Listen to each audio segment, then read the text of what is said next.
sejahtera untuk kita semua.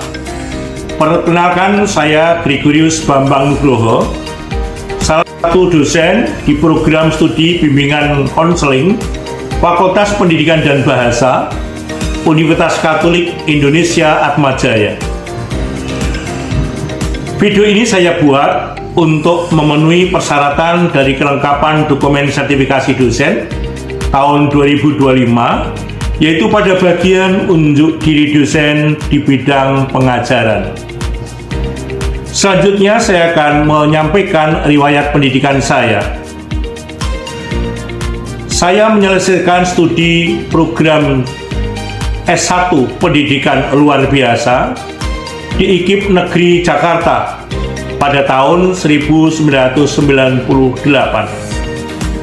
Selanjutnya saya melanjutkan di Pasca Sarjana S2 dengan program studi pendidikan anak usia dini dengan konsentrasi pada anak usia dini berkebutuhan khusus pada tahun 2003 di Universitas Negeri Jakarta.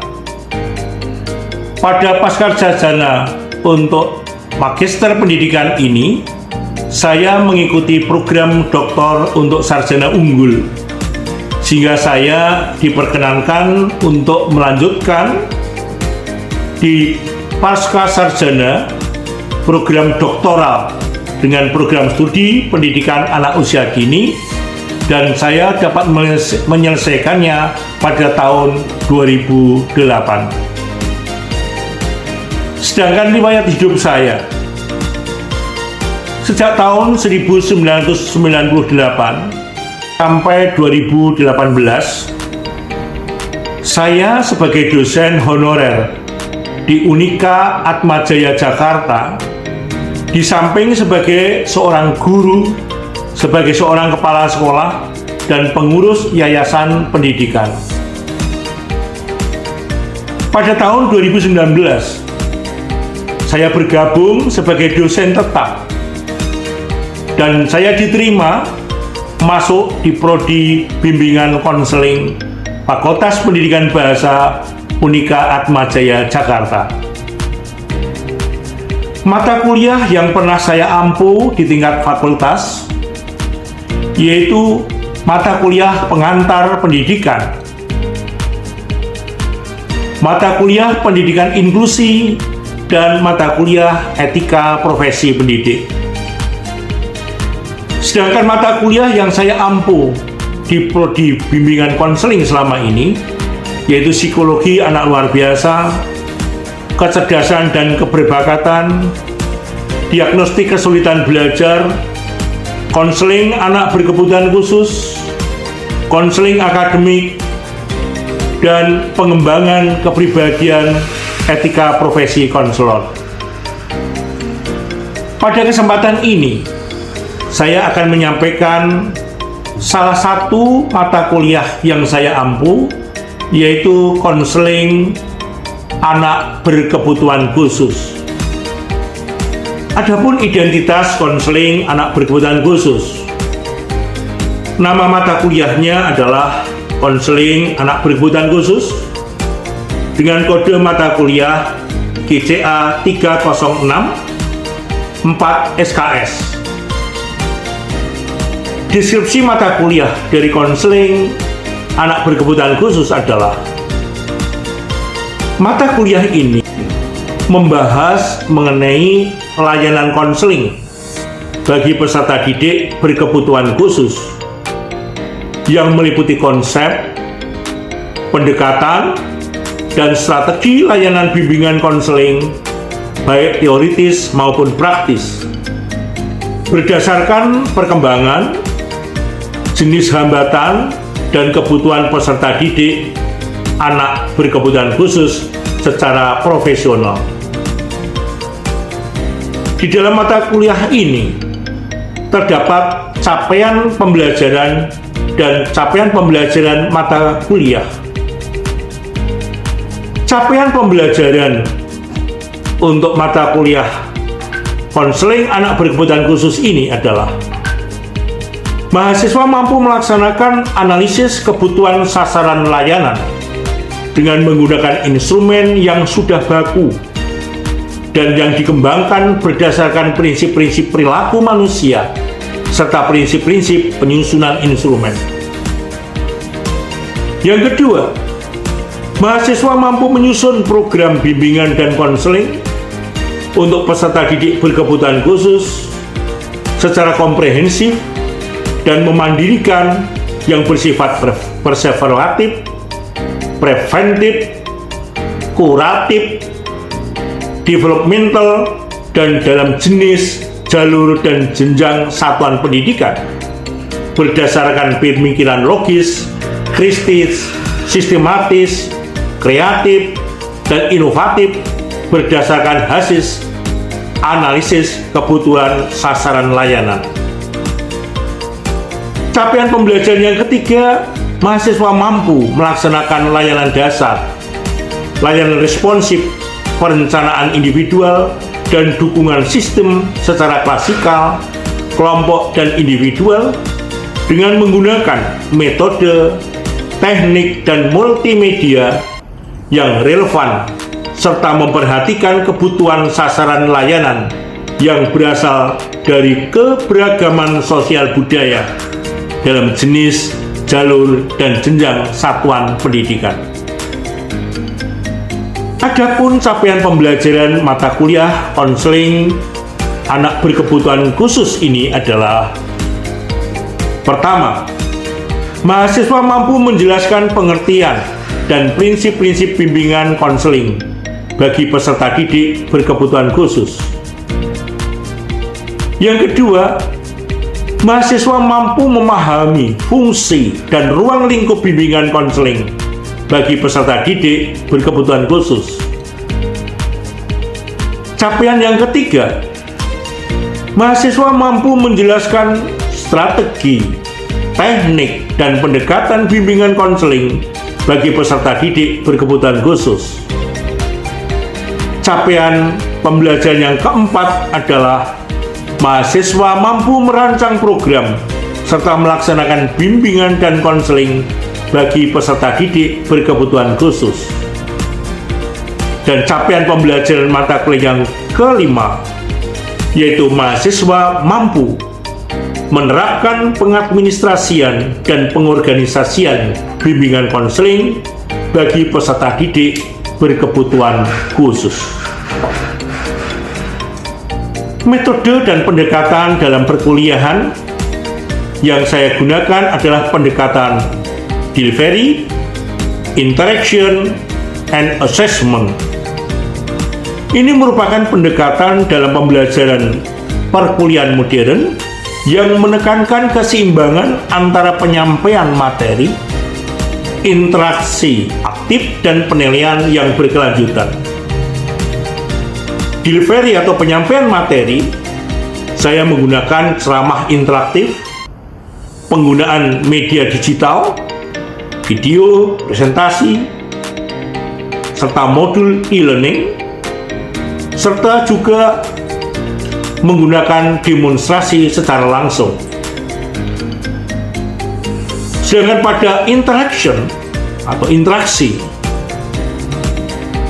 yaitu saya menekankan fokus pada keterlibatan aktif mahasiswa dalam proses perkuliahan, baik antara dosen dan mahasiswa, antara mahasiswa dengan mahasiswa yang lain, melalui diskusi, tanya jawab, kolaborasi proyek, maupun juga dalam analisis kasus-kasus. Sedangkan pada tataran assessment atau penilaian, saya melibatkan proses evaluasi terhadap capaian pembelajaran mahasiswa yang dilakukan dengan penilaian selama proses belajar melalui kuis, refleksi, tugas-tugas mingguan, membuat resume, dan lain sebagainya. Penilaian akhir saya menggunakan cara ujian, presentasi akhir, dan laporan proyek. Saya menggunakan rubrik yang jelas dan umpan balik yang membangun sehingga perkuliahan menjadi semakin bermanfaat dan bermakna bagi para calon guru bimbingan konseling. Adapun waktu pelaksanaan perkuliahan. Perkuliahan dilaksanakan 7 kali pertemuan atau 7 pekan sebelum UTS, 1 pekan untuk pelaksanaan UTS, dan 7 kali pertemuan atau 7 pekan setelah UTS, serta 1 pekan lagi untuk UAS, ujian akhir semester. Penilaian atau asesmen yang saya lakukan, yang pertama adalah dengan tugas-tugas. Ada 2 tugas yang kami berikan. Tugas pertama yaitu melakukan identifikasi dan klasifikasi sesuai dengan karakteristik peserta didik berkebutuhan khusus dan pemetaan kebutuhan khusus sesuai dengan jenis hambatannya dengan bobot 10%. Tugas yang kedua adalah menganalisis kasus permasalahan peserta didik berkebutuhan khusus dan bentuk intervensi yang tepat dalam konteks bimbingan konseling dengan bobot 10%. Ujian tengah semester dalam bentuk tes tertulis, yaitu untuk mengukur tingkat pemahaman mahasiswa pada tataran konsep layanan konseling anak berkebutuhan khusus dengan bobot 30%. Sedangkan ujian akhir semester, saya menggunakan bentuk tes kinerja, yaitu membuat RPL dan praktek layanan konseling individual untuk peserta didik berkebutuhan khusus dengan bobot 50%. Perkenalkan, dengan penjelasan ini saya akan memberikan contoh praktek, cuplikan praktek perkuliahan di kelas. Terima kasih. Sehat-sehat semuanya? Salam sejahtera dan jangan lupa bahagia ya. Hari ini bahagia ya? Bahagia. Hari ini kita belajar dalam mata kuliah apa? Konseling berkebutuhan khusus. Baik ya, konseling anak berkebutuhan khusus itu sangat penting untuk program studi bimbingan konseling. Baik, mari kita berdoa lebih dahulu. Kita berdoa menurut agama dan kepercayaan masing-masing. Doa mulai.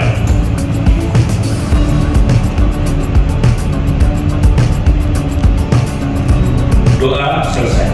Baik, terima kasih. Siapa yang tidak masuk hari ini ya? Ada Risanti, ada Bertin, dan Simri ya, sudah izin, ya, ada halangan. Hari ini kita akan belajar dalam mata kuliah konseling anak berkebutuhan khusus dengan topik yang pertama adalah kaitannya dengan tentu pengertian tentang konseling anak berkebutuhan khusus. Kalau kita berbicara tentang konseling anak berkebutuhan khusus, mesti harus paham tentang apa itu konseling, apa itu anak berkebutuhan khusus. Lalu tujuan mempelajari konseling anak berkebutuhan khusus bagi calon konselor, bagi calon guru bimbingan konseling itu apa tujuannya? Lalu tentu kita akan membahas kaitannya dengan ruang lingkup dari konseling anak berkebutuhan khusus.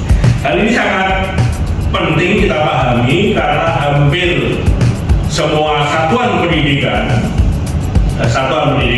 bahkan dari sejak usia dini sampai perguruan tinggi itu ada peserta didik yang berkebutuhan khusus. Ingat bahwa berkebutuhan khusus tidak identik dengan disabilitas.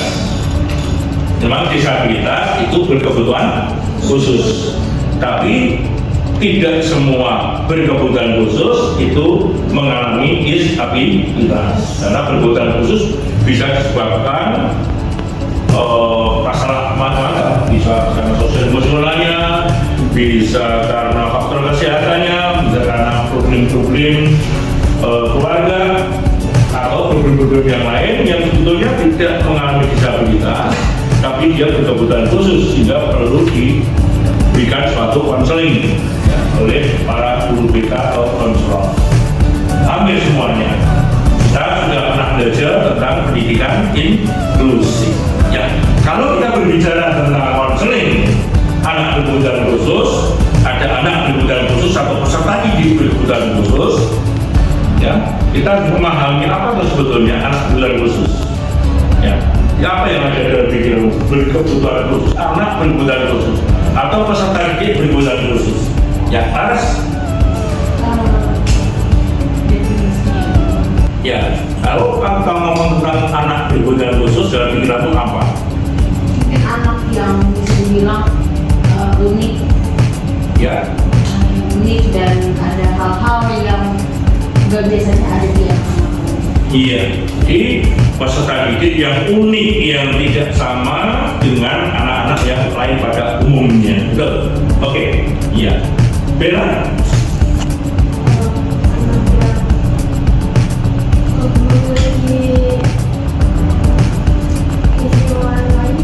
Punya keistimewaan lain, punya keistimewaan lain. Boleh. Abi? Anak-anak yang membutuhkan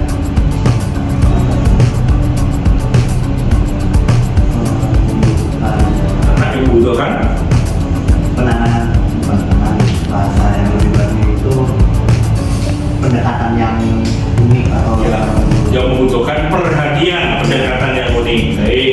Nah, oke, Tias. Anak yang unik, yang berbeda dari kita, yang membutuhkan perhatian dari kita, apa ya? Cara kita mengikutinya itu kayak dengan pelan-pelan, tapi yang Iya. Itu juga betul, Kocak. Anak berkebutuhan khusus itu yang secara kognitif, emosional, dan juga intelektual itu berbeda dengan anak-anak yang normal, punya keistimewaan sendiri. Ya, punya keistimewaan tersendiri. Ya, keistimewanya ada macam-macam ya. Baik, ini Ya, kalau saya melihat anak-anak khusus itu mereka tuh tidak berbeda, ya, tapi istimewa. istimewa. Jadi pemahamanmu bahwa anak berkebutuhan khusus itu atau saya berkebutuhan khusus itu istimewa ya. Bukan berbeda tapi istimewa. Baik, Hana. Anak berkebutuhan khusus itu anak yang butuh itu sih pendekatan yang khusus, pendekatan yang unik. Ya, membutuhkan pendekatan yang khusus, membutuhkan pendekatan yang unik. Ya. Bisa? Ya. Kebutuhan khusus adalah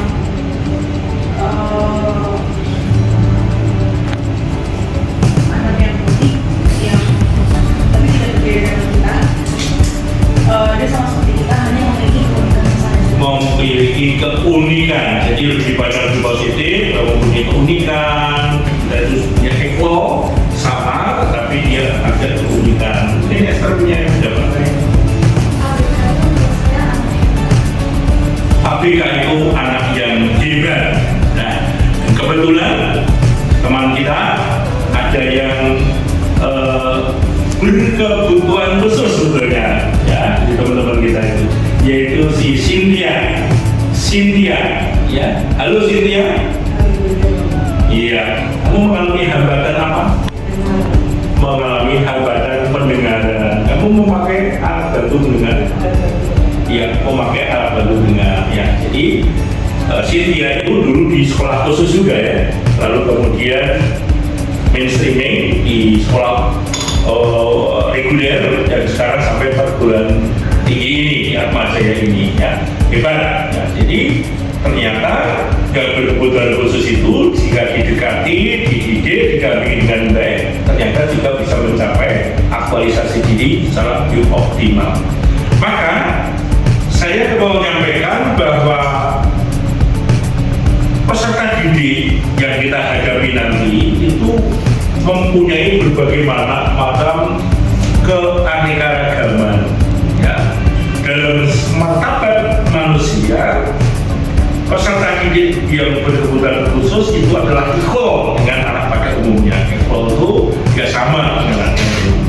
Tapi teman-teman tadi menyampaikan bahwa mereka itu unik, mereka itu hebat, mereka itu istimewa. Itu lebih positif dalam dunia pendidikan, bahwa mereka itu unik, mereka itu hebat, mereka itu istimewa. Nah, keberagaman peserta didik itu bukan hanya soal dia itu disabilitas atau tidak, tapi keberagaman peserta didik itu juga dilatar belakangi dengan latar belakang keluarga yang berbeda-beda. Latar belakang keluarga, ya, latar belakang keluarga. Ada yang keluarganya masih utuh, mamanya masih ada yang hanya papanya, hanya pada mamanya, bahkan dua-duanya tidak ada. Ya ikut opanya, ikut eyangnya, ikut opungnya, benar nggak? Ya, jadi ini latar belakang. Pola asuhnya berbeda. Dia dilahirkan dari mana? Mempengaruhi nggak ini? Mempengaruhi dari tipikal kepribadian manusia. Dan ini harus dipahami oleh para calon konselor bahwa setiap orang, setiap individu itu berbeda latar belakang. Maka di dalam membuat suatu rancangan layanan konseling itu dimasukkan dalam apa? Bagian apa? Kalau kita membuat rancangan konseling RPL, latar belakang anak itu masuk dalam apa? Bagian apa? Identitas anak atau identitas konseling yang bebas berbeda. Jadi identitas anak, latar belakang anak masukkan. Perlu nggak seorang konselor memahami latar belakang konseling? Perlu. Ibu dilahirkan lewat apa? Ya, dengan cara apa? Oh, dia sesar. Oh, dia lahir dengan cara normal atau biasa. Itu mempengaruhi. Ya, mempengaruhi. Problematika peserta didik yang berkebutuhan khusus salah satunya adalah pada waktu proses kelahiran. Pada waktu proses kelahirannya lama, ya, proses kelahirannya lama, ya, maka anak bisa keracunan, ya, bisa keracunan, kurangan oksigen, juga warna kulitnya itu menjadi biru. Dan kalau kekurangan oksigen, warna kulitnya menjadi biru, ya ini potensi rentan terhadap masalah hambatan pada di anak. Macam-macam masalahnya, bisa mengalami macam-macam. Mungkin gangguan sensoris, sosial emosional, gangguan perilaku, gangguan macam-macam. Maka hati bagi calon-calon ibu ini, ya, di proses kelahiran. Biasanya dokter menyarankan kalau proses kelahirannya itu nampaknya sulit, biasanya disarankan untuk dengan cara apa? Sesar, ya, dengan cara sesar. Lahir prematur, misalnya, oh dulu anak ini, konsul ini lahirnya secara lahir prematur, ya belum waktunya lahir sudah lahir, keburu lahir, itu juga ada rentanan untuk berkebutuhan khusus. Lahir prematur, misalnya kurang dari 37 minggu, kurang dari 9 bulan anak dalam kandungan. Jadi macam-macam. Nah, latar belakang ini perlu dituliskan pada bagian identitas latar belakang konseling dalam membuat sesuatu layanan RPL, membuat rancangan RPL. Oke ya. Nah, latar belakang ini merupakan salah satu keberagaman. Jenis kelamin, gender jelas ya. Yang menghadapi anak peserta didik yang cewek dengan cowok juga berbeda. Mengapa berbeda? Ya memang berbeda, kekuatannya pun berbeda.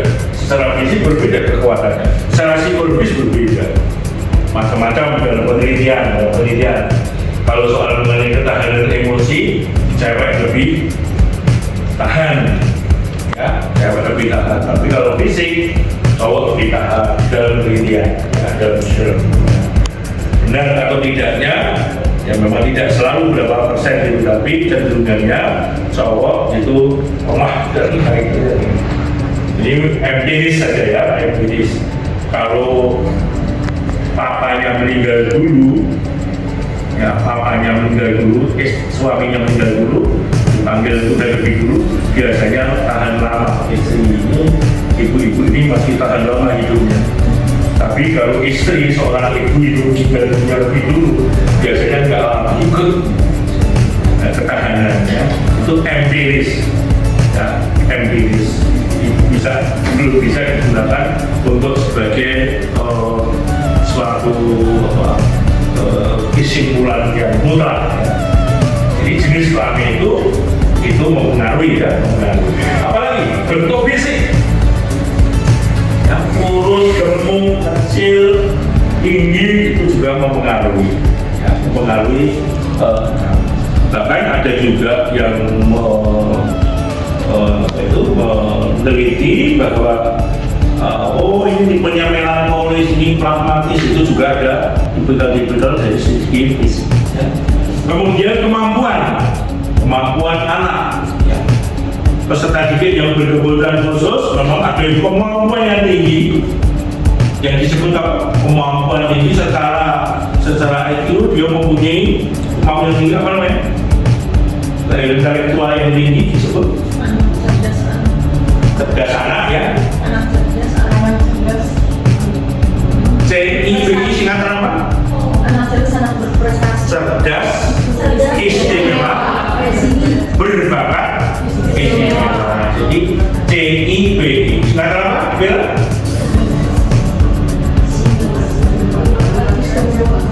Berbakat, istimewa. Apa Mas? Cerdas istimewa, berbakat istimewa. Itu juga berkebutuhan khusus. Karena apa? Ya, tidak bisa dididik seperti anak pada umumnya. CIPI, nanti kan kalau ada istilah CIPI, CIPI itu adalah cerdas istimewa, berbakat istimewa. Kalian ya? Nah, itu kemampuan. Tapi ada juga yang dikaruniai, ya, dikaruniai memang bukan karena dia itu bodoh, bukan, tapi memang kemampuannya itu seperti ini. Ya, jadi kemampuannya di bawah rata-rata. Ya, komunikasinya di situ, maka butuh perhatian. Ya, anak-anak yang mengalami retardasi mental. Ya. Lalu ada keragaman lainnya, ya, keragaman lainnya. Contohnya misalnya hobi, cita-cita, keyakinan, itu masih banyak keragaman. Nah, ini merupakan bagian dari bagaimana kita memberikan konseling, ya, memberikan konseling pada peserta didik yang beragam, termasuk konseling untuk peserta didik yang berkebutuhan khusus. Di dalam ilmu konselingnya lagi ada satu mata kuliah lagi yang lebih umum, yaitu konseling multikultural. Kalau ini saya mengkhususkan khusus untuk peserta didik yang berkebutuhan khusus, itu cakupan. Nah, saudara-saudari, apa itu pengertian konseling anak berkebutuhan khusus? Kalau kita ngomong tentang konseling anak berkebutuhan khusus, pengertiannya apa? Tadi kalian juga belum jawab, teman-teman. Harus kita sekarang ngomong tentang konseling anak berkebutuhan khusus. Kalian sudah semester berapa ini? Semester 4, sudah beberapa model konseling sudah pahami, ya. Lalu apa sebetulnya pengertian konseling anak berkebutuhan khusus? Ya, siapa yang mau mencoba? Apa konseling anak berkebutuhan khusus itu? Coba. Layanan khusus yang diberikan untuk anak berkebutuhan khusus dengan treatment yang khusus, dengan treatment yang istimewa sesuai dengan kearifan. Iya, jadi layanan konseling yang diberikan pada peserta didik yang berkebutuhan khusus sesuai dengan jenis kebutuhan layanannya. Sebetulnya kalau kita ngomong seperti itu berarti semua layanan konseling itu sebetulnya untuk APK, ya. Karena semua layanan konseling itu didasari dengan asas apa? Kebutuhan, ya, asas kebutuhan. Untuk tahu kebutuhannya lewat apa? Diketahui lewat apa? Apa? Pinter, lewat assessment. Ya, jadi untuk bisa mengetahui kebutuhannya lewat assessment. Setelah ada assessment, hasil assessment lalu dibuat apa? RPL-nya, dipilih pendekatan yang cocok. Jadi kalian sudah menerima berbagai macam model-model untuk pendekatan konseling. Pendekatan konseling ada apa saja? Kan? CBT, SFBT, apa? SFBT, postmodern, psikoanalisa, humanistik, multikultural, naratif, macam-macam konseling itu. Nah, nanti dipilih mana yang cocok untuk peserta didik berkebutuhan khusus. Ya, konseling anak berkebutuhan khusus tadi sudah disampaikan oleh Bosa. Konseling anak berkebutuhan khusus itu adalah bantuan yang diberikan oleh seorang konselor kepada anak yang mengalami hambatan atau kelainan. Untuk apa? Untuk menumbuhkan rasa percaya diri, harga diri, kemampuan diri untuk menghadapi perubahan-perubahan yang terjadi pada diri dan lingkungannya, sehingga dia mampu mandiri. Jadi bantuan yang diberikan oleh seorang konselor, tujuannya akhir apa? Tujuan akhirnya apa? Riset. Kalau anak itu dibantu dalam konseling itu tujuan akhirnya apa? Supaya anak apa? supaya dia bisa berkembang Supaya peserta didik tadi bisa berkembang secara maksimal, secara mandiri. Abraham Maslow, pernah mendengar kata Abraham Maslow? Ya, Abraham Maslow mengatakan supaya setiap individu itu mampu mencapai apa? Pinter, aktualisasi diri. Itu yang tingkatan paling luar biasa, ya. Bisa mencapai aktualisasi diri. Abraham Maslow. Jadi ingat ya, Abraham Maslow. Jadi kebutuhan dasar sampai pada aktualisasi. Dan para konselor itu membantu peserta didik berkebutuhan khusus itu dia bisa mencapai aktualisasi diri maksimal. Dan kita pun sebagai calon konselor, sebagai calon guru BK nanti juga bisa mencapai aktualisasi diri. Bahwa profesimu sebagai konselor, profesimu sebagai guru BK nanti menjadi kebanggaan, bukan hanya untuk mencari apa itu istilahnya gaji, salary, tetapi untuk menjadi kebanggaan di dalam hidup. Anda menjadi orang yang bangga dalam kehidupan. Itu ya? Benar ya? Oke. Nah, ini pengertian konseling anak berkebutuhan khusus. Nah, kemudian apa itu? Tadi ya, konseling anak berkebutuhan khusus. Nah, masih ada lagi berbagai macam pengertian tentang konseling anak berkebutuhan khusus. Sebetulnya maknanya sama ya, bantuan untuk menumbuhkan semua potensi manusia anak berkebutuhan khusus tadi sudah masuk sebetulnya untuk membuat anak berkebutuhan khusus itu lalu bisa mandiri di kemudian hari ya. Lalu juga konseling untuk anak berkebutuhan khusus itu merupakan bagian yang sangat penting dalam proses untuk apa? Untuk memandirikan peserta didik yang berkebutuhan khusus ya. Kalian sudah pernah melihat individu yang berkebutuhan khusus ya? Paling tidak Cynthia ini juga butuh perhatian.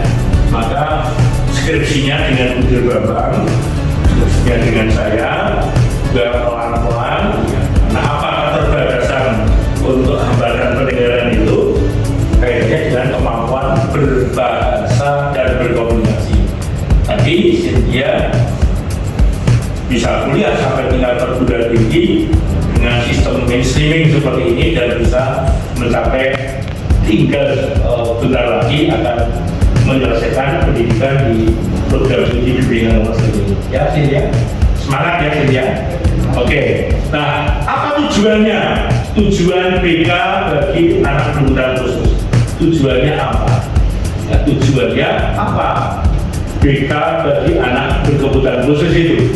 Ya, ini bisa dilihat bahwa tujuannya untuk mengembangkan diri secara optimal sesuai dengan kemampuan, bakat, minat yang dimiliki, serta menyesuaikan diri dengan lingkungan sekitarnya. Jadi apa yang dimiliki oleh peserta didik yang berkebutuhan khusus, bakatnya, minatnya, itu bisa dikembangkan di kemudian hari. Nah, kebetulan Cynthia ini nanti akan, kalau sudah lulus, akan menjadi apa kamu, Cynthia?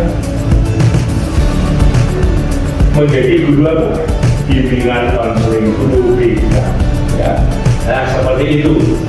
Ya, ada juga individu yang berkebutuhan khusus bisa menjadi apa? Menjadi fotografer, menjadi apa itu? Istilahnya bekerja di perusahaan, ya, di pabrik. Ada juga yang menjadi dokter gigi. Ada macam-macam. Tergantung dari jenis hambatan yang mereka miliki. Ya, moga-moga ya kalian ya nanti apa istilahnya menjadi seorang konselor yang hebat, yang peduli, yang dekat dengan peserta didik yang berkebutuhan khusus. Ya. Sampai sini apakah ada pertanyaan? Aman? Jelas ya? Oke. Ya, kita akan rinci tujuan dari BK per bagian ya. Tujuannya apa? Pertama adalah pemahaman diri. Pemahaman diri.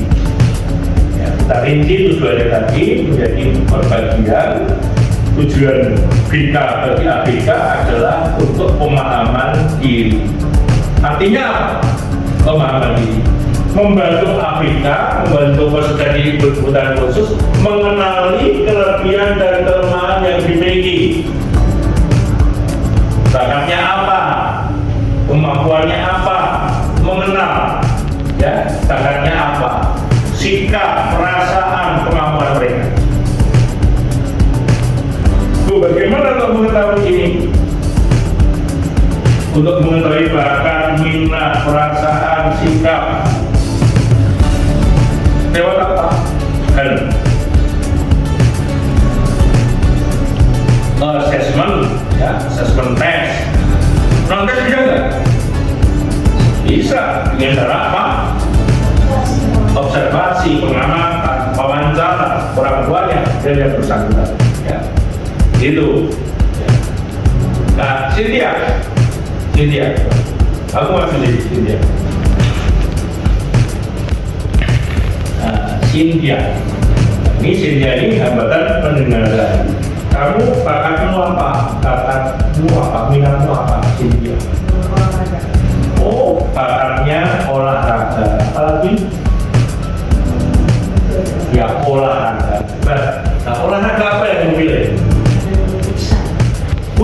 Futsal. Saya kapan kamu bisa futsal? Main futsal?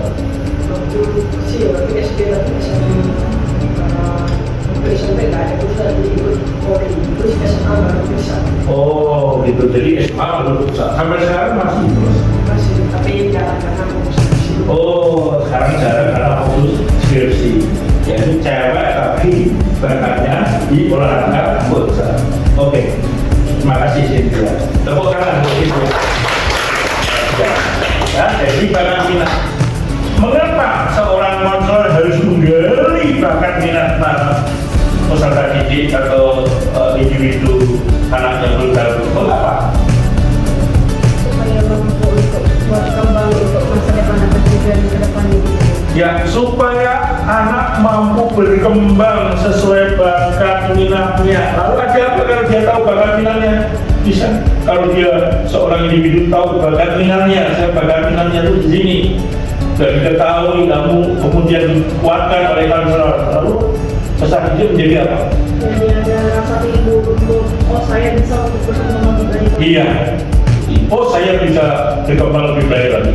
Ada suatu kebanggaan. Kalian kalau bisa punya bakat tertentu bangga nggak? Bangga. Ya, jika ada kebanggaan. Itulah fungsinya konselor. Konselor itu menjadi motivator, ya, menjadi animator. Itu konselor berbeda. Ya, menjadi animator, menjadi motivator. Besok menjadi berbeda seperti itu. Kita pun kalau tidak tahu bakat minatnya, aduh saya mau apa ini? Ya, mau apa ini saya ini, apa yang mau saya kerjakan.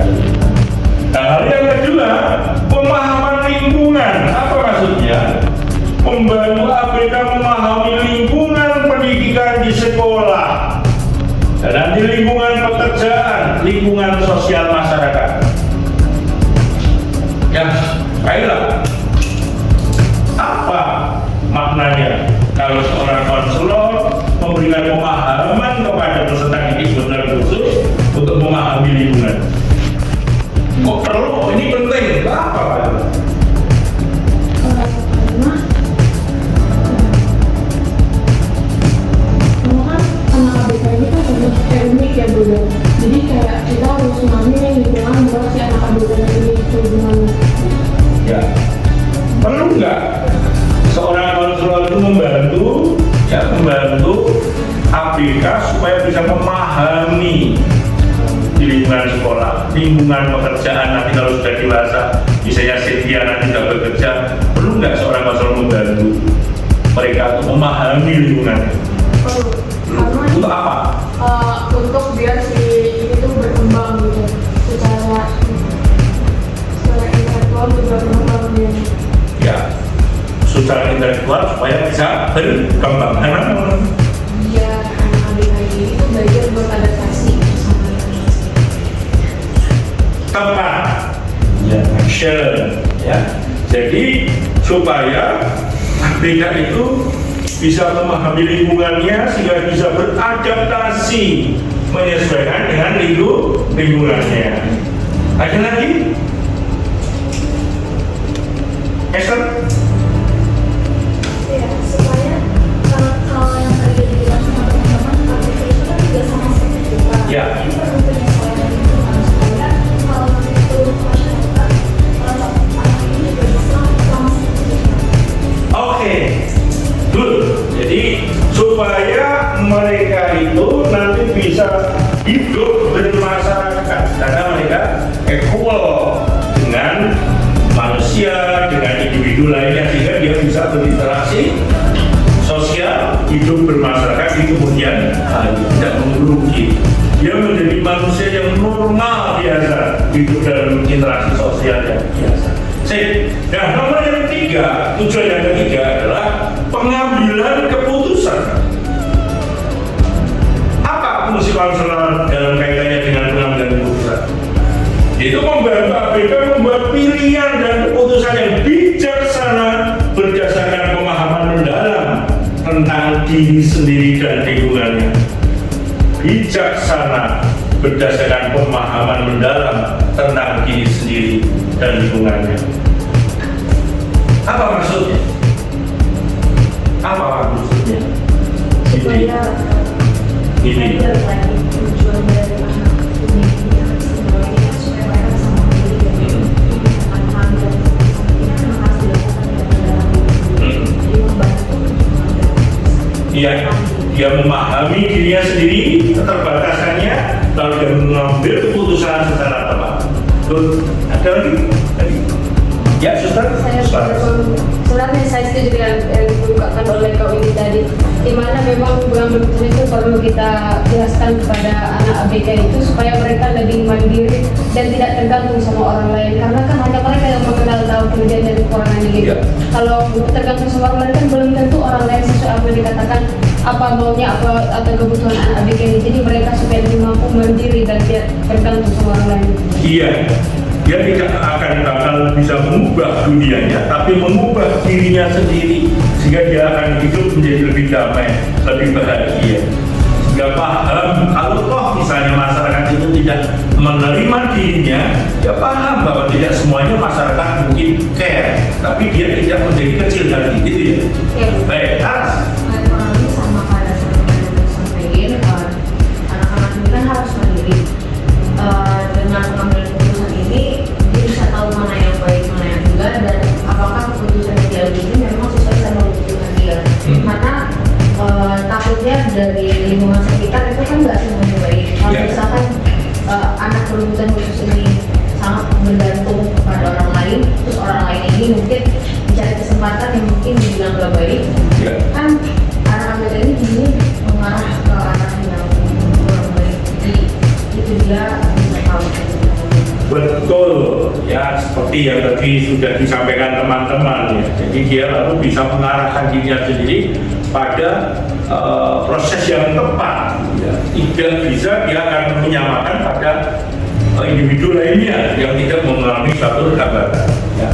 Ini jelas sekali bahwa fungsi konselor nanti akhirnya adalah seperti ini ya. Jadi kalau kalian nanti menjadi seorang konselor guru BK aja berhadapan dengan individu yang berkebutuhan khusus, arahnya adalah seperti ini. Apa satu tujuannya? Yang kedua, yang ketiga, pengambilan keputusan. Ya, jangan lupa yang berikutnya yang keempat adalah pemecahan masalah. Apa maksudnya pemecahan masalah? Membantu pemecahan masalah. Teknik.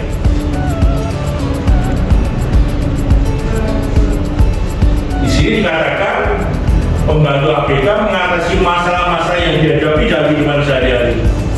Apa maksudnya? Supaya mengurangi beban pikiran dan supaya jangan membuat dia terlalu minder dengan diri sendiri. Iya, membantu ABK supaya tidak terlalu minder dengan dirinya sendiri karena keterbatasannya. Hei, Bila, benar lagi?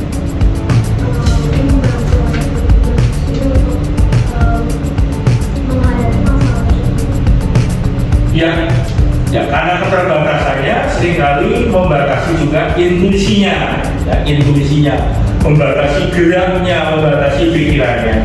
Maka konselor itu membantu mereka untuk mengatasi masalah yang dihadapi oleh individu yang berkebutuhan khusus. Ya. Seperti Cynthia kemarin mau ngambil data di perusahaan-perusahaan, ya Cynthia? Betul ya? Ya, mengambil data di perusahaan-perusahaan. Apa kesulitanmu? Kesulitanmu apa?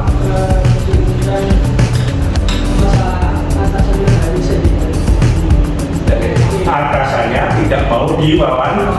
Kalau saya macam-macam, ya, karena yang mewawancari juga mengalami disabilitas rungu pendengaran, ya. Itu ya Cynthia. Jadi macam-macam persoalan-persoalan. Ini Cynthia bisa dikategorikan secara fisikal tidak nampak dan sudah menerima diri. Cynthia sudah menerima diri, bahwa kamu hambatan pendengarannya. Iya, bangga, bahagia, ya hidup. Nah, ini berarti terjadi proses konseling yang bagus. Yang harapannya semuanya seperti Cynthia, yang sekarang ini dia gembira, bahagia, semacam itu. Kalau tidak kan ya minder, ya, kemudian tidak percaya diri, begitu. Dia menghubungi pemimpin perusahaan di mana Cynthia ini. Kemarin Pak guru saya tidak bisa menghubungi pemimpin ini, alasannya macam-macam. Ya sudah, kamu cari yang lain. Masyarakat juga masih seperti itu terjadi. Apalagi kalau ya sampai secara fisik itu dia individu itu mengalami kebutuhan khusus disabilitas, belum tentu masyarakat itu juga mau menerima. Nah, ini salah satu tokoh adalah Cynthia yang sekarang ini inklusi di Ahmad Jaya, ya, dalam program studi bimbingan konseling. Ya, lalu juga pengembangan sosial. Ini sebetulnya sudah disampaikan, ya. Membantu ABK dalam proses sosialisasi seperti cara bergaul, menjalin pertemanan, menyapa, gitu ya. Saya mau bertanya pada Cynthia lagi, bagaimana pengalamanmu Cynthia di dalam bergaul, di dalam pertemanan itu? Ada kesulitan, suka juga apa? Dulu kan saya sekolah di SD, di sekolah saya dulu tidak lulus SD, terus saya pindah ke sekolah umum. Jadi sekolah umum saya ada mengalami susah berkomunikasi dengan teman-teman yang bukan yang disabilitas. Jadi lama-lama saya belajar gimana cara bisa berkomunikasi dengan teman-teman yang pada umumnya yang bukan disabilitas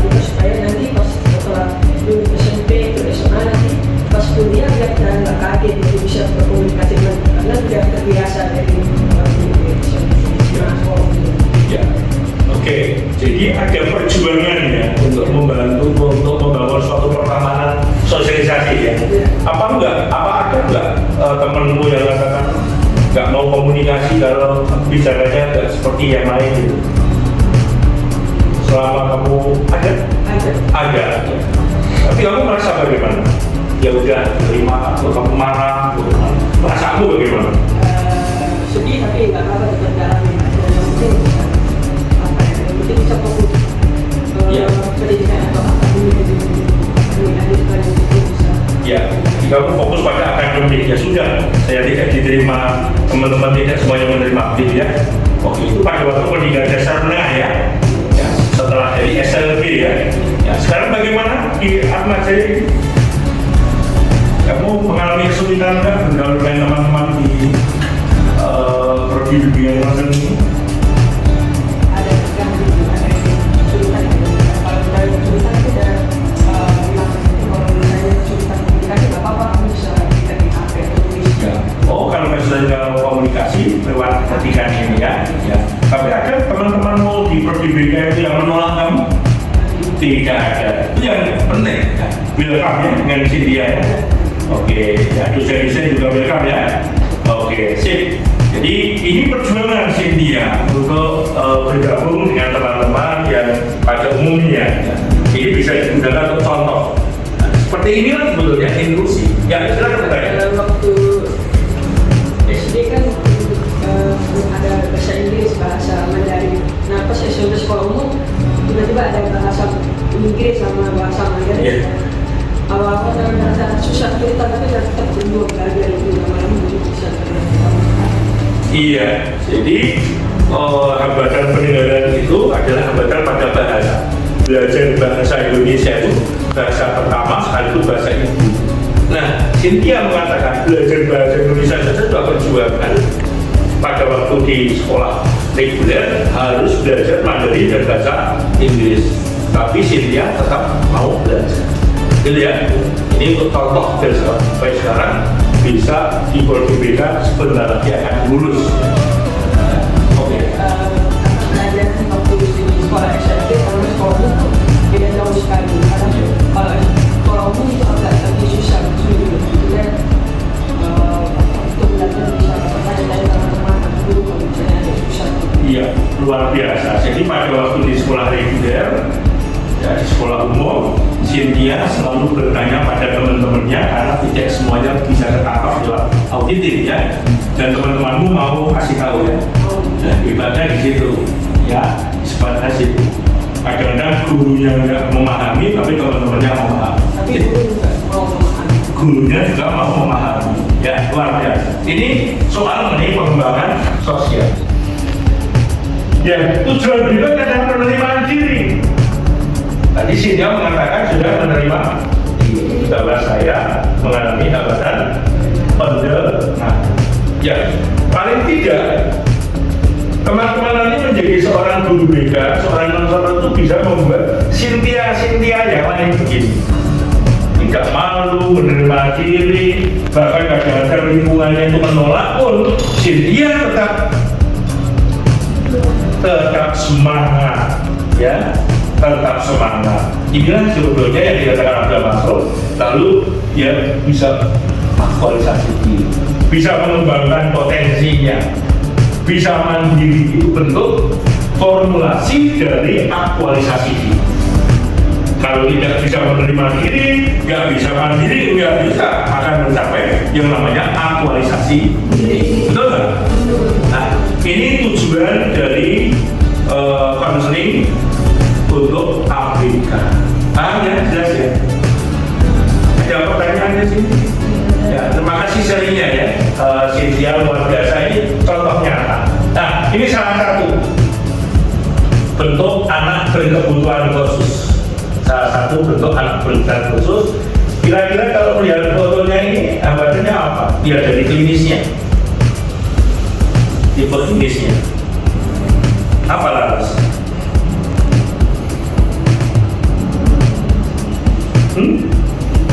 Kira-kira apa? Ya benar.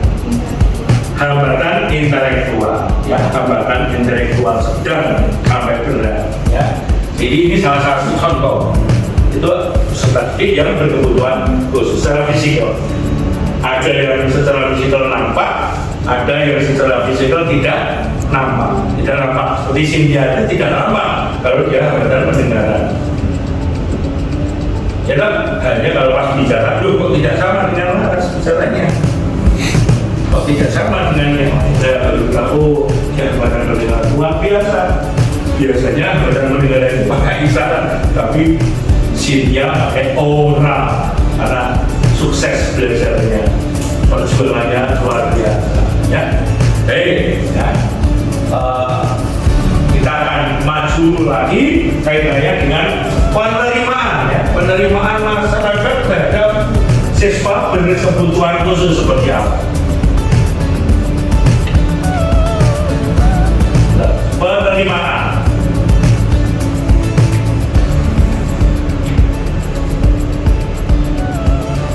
Penerimaan dari masyarakat atau orang tua terhadap anak berkebutuhan khusus. Nah, sadar-sadar pada waktu kita memberikan konseling untuk anak berkebutuhan khusus, jangan lupa bahwa ini bersinggungan pada penerimaan diri orang tua individu ABK. Betul? Mengapa keluarga? Mengapa keluarga yang paling harus didekati dalam proses konseling? Perantara.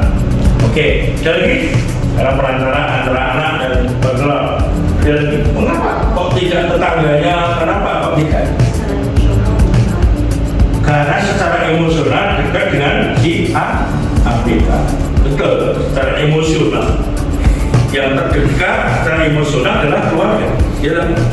Nah, maka pada waktu konselor menghadapi individu atau konseling yang berkebutuhan khusus, jangan lupa mengikut sertakan juga pada orang tuanya. Sejauh mana proses penerimaan orang tua terhadap anaknya yang berkebutuhan khusus. Nah, reaksi-reaksi orang tua seperti apa biasanya? Reaksi biologisnya berupa perlawanan protektif. Yang perlawanan protektif itu contohnya apa? Perlawanan protektif itu contohnya apa, Pak?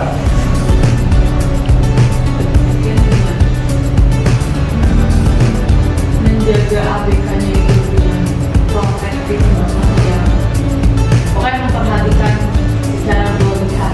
Betul. Jadi secara berlebihan memperhatikan. Nggak boleh ini, nggak boleh dia. Biasanya tuh orang tua kebanyakan kalau misalnya punya anak ABK, mereka tuh jangan tunjukin ke orang luar karena tahu anaknya itu punya kebutuhan. Betul. Biasanya jarang menunjukin pada orang tua, ya, bahwa di luar rumah terus protek terus, tidak boleh ini, tidak boleh itu, maka putus. Jadi dilindungi terus, tidak boleh apa.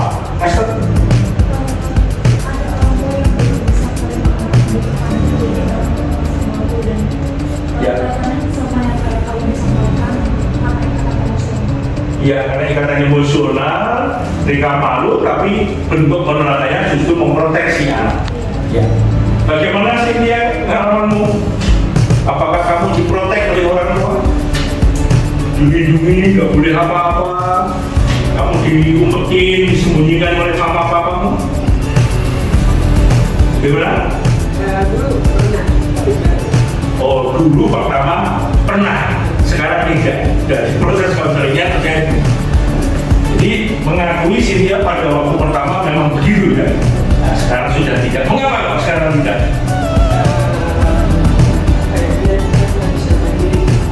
Ya, supaya mandiri. Yang kedua, karena orang tua sudah apa?